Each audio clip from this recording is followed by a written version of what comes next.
Welcome to my life YouTube channel. Welcome you all.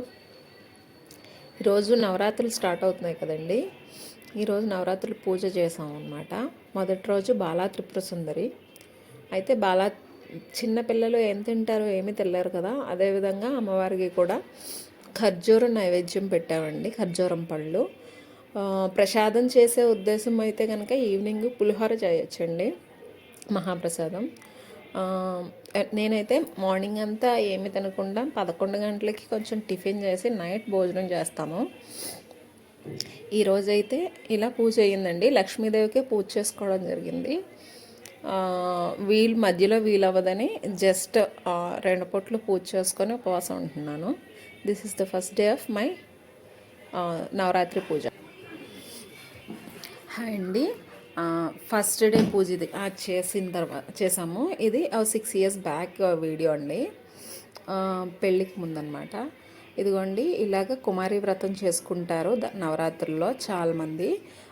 అంటే చిన్న పిల్లల్ని బిలో 9 years వాళ్ళని అమ్మవారిగా తలిచి అమ్మవారికి చేసే ఒక ముత్తైదుకి ఎలాగైతే చేస్తామో వాళ్ళ పారాణి పెట్టి కాళ్ళు కడిగి పసుపు రాసి పారాణి పెట్టి సుభాషినికి ఇచ్చే అన్ని ఐటమ్స్ ఇస్తాం అన్నమాట. చూడండి, ఈ అమ్మాయి ఎంత క్యూట్గా కూర్చొని ఇంట్రెస్టింగ్గా పెట్టించుకుంటుంది. పాపం వేసిన బెంచ్ కాస్త ఎత్తైపోవడం వల్ల పాపం అమ్మాయి జాగ్రత్తగా ఎంత గట్టిగా పట్టుకుందో చూడండి. ఇప్పుడు ఈ అమ్మాయి చాలా పెద్దదైపోయింది. ఐ థింక్ 9th class తిని ఇప్పుడు 6th class తిని ఇప్పుడు తిను అన్ను అనమాట. చూడండి, ఎంతో యాంగ్జైటీగా చక్కగా పిల్లలు హ్యాపీగా పెట్టించుకుంటారు. అంటే మరీ చిన్నపిల్లలు అయితే కాస్త ఏడ్చేస్తారండి. నేను పెళ్ళైన తర్వాత ఫస్ట్ ఇయర్ చేసినప్పుడైతే ఆ పాప బాగా చిన్ని పాప బాగా ఏడ్చేసింది. కానీ కాస్త 4-5 years దగ్గర నుంచి పిల్లలు అయితే కనుక చక్కగా పెట్టించుకుంటారు. ఇదిగోండి, పసుపు రాసి పారాయణ పెట్టిన తర్వాత బొట్టు పెట్టి గంధం రాశాను.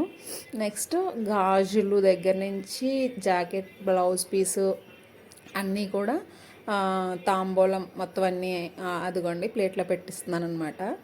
హాఫ్ పట్టు బ్లౌజ్ పీసెస్ 1 meter తీసాను అనమాట. అంటే పొడుగు బ్లౌజులు కుట్టించుకోవడానికన్నా వద్దు కదా అని పిల్లలకి. అందులో ఆడుకోవడానికి కూడా పెట్టాను. రబ్బర్ బ్యాండ్స్ అన్నీ పెట్టాం అనమాట. పిల్లలందరినీ గ్యాదర్ చేసుకొని పూజ చేసుకున్నాము. హ్యాపీగా అనిపించిందండి. వాళ్ళ చేత అక్షతలు కూడా వేయించుకుంటాం అమ్మవారి స్వరూపంగా భావించి. లాస్ట్లో పూజ అయితే చాలా బాగుందండి. ఇదిగోండి, ఇది కుమారి పూజ అప్పుడు చేసుకున్నది వీడియో. వాళ్ళ మమ్మీ నాకు రిట్రైవ్ చేసి ఇచ్చారనమాట. సో ఆ వీడియోని మీకు ఇప్పుడు షేర్ చేస్తున్నాను అనమాట. ఇదిగోండి, ఈ విధంగా మొత్తం 6-7 years బ్యాక్ అయిన వీడియో అనమాట ఇది. చాలా హ్యాపీ.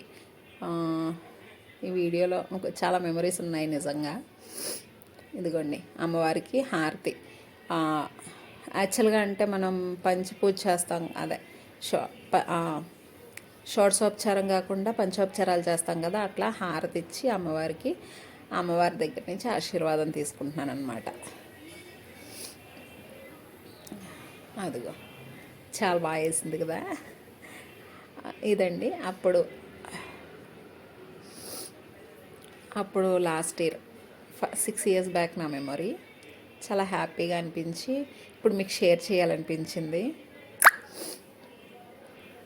ఇదండి, అమ్మవారికి చేసే ఇదిగో గాజులు వేసే ఇదిగో అన్ను నీవే గాజులు అని చెప్పి వాళ్ళ సిస్టర్ ఇస్తున్నారనమాట. ఈమె పెద్ద అమ్మాయి, ఇప్పుడు 9th class తిను.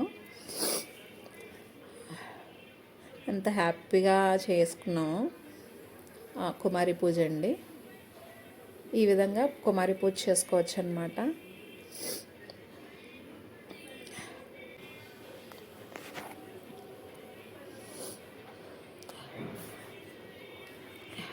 Thank you for watching.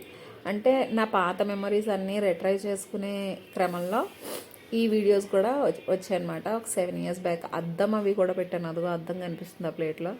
ఏంటేంటి పెట్టానో కూడా నాకు పూర్తిగా గుర్తులేదు. ఆల్మోస్ట్ 6-7-8 years అయిపోతుంది. సో అప్పుడు చేసిన కుమారి వ్రతం తర్వాత నెక్స్ట్ ఇయర్ పెళ్ళైన తర్వాత కూడా చేశాను. ఆ వీడియోస్ కూడా మళ్ళీ నెక్స్ట్ టైం ఎప్పుడో రిట్రైవ్ చేసినప్పుడు హార్డ్ డిస్క్లు ఎక్కడ ఉన్నాయి, వాటిని రిట్రైవ్ చేసినప్పుడు మీకు షేర్ చేస్తాను. బెంగళూరులో ఫస్ట్ ఇయర్ ఉన్నప్పుడైతే నిజంగా అదొక లెవెలే. ఎందుకంటే అప్పుడే మేము కొత్తగా వచ్చాం. కానీ ఎలా చేశారు, ఇంతమంది అమ్మాయిలు మీకు ఎలా దొరికారు అనేసి ట్యూషన్ దగ్గర ఉంటే ట్యూషన్కి వెళ్ళి మేడంకి ముందు రోజు 3 days తిరిగి పేరెంట్స్ నుంచి అప్రూవల్ తీసుకొని ఆ ట్యూషన్ మేడంని పర్మిషన్ తీసుకొని చేశానండి. ఆ ఇయర్ అయితే సెకండ్ ఇయర్ అంటే మనసుంటే మార్గం ఉంటుంది అన్న లెక్కలో అయ్యిందనమాట కుమారి వ్రతం. ఇదండి అప్పుడు మేము చేసుకున్న కుమారి వ్రతం.